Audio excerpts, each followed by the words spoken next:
ইউৰোপত নৱেম্বৰ মাহৰ পৰাই খ্ৰীষ্টমাছ আৰম্ভ হয়।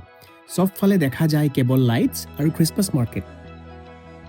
আমি যোৱা মাহত কুংছবেক্কা বুলি মিউনিচিপালিটি এটালৈ গৈছিলোঁ, য'ত এজ অল্ড ট্ৰেডিশ্যন ফ'ল' কৰি এখন খ্ৰীষ্টমাছ মাৰ্কেট অনুষ্ঠিত কৰা হয়। কুংছবেক্কা গথেনবাৰ্গৰ পৰা অলপ দূৰত।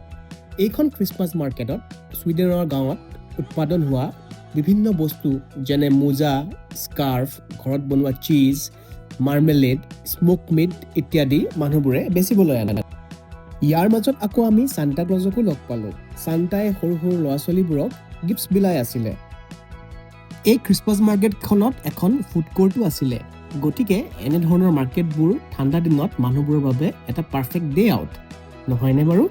আমি যোৱা মাৰ্কেটখনৰ ওচৰত এটা বৰ ধুনীয়া কেচেল আছিলে, যাৰ ফুল টুৰ আমি আমাৰ নেক্সট ভিডিঅ'টোত শ্বেয়াৰ কৰিম। Till then stay tuned and let's explore.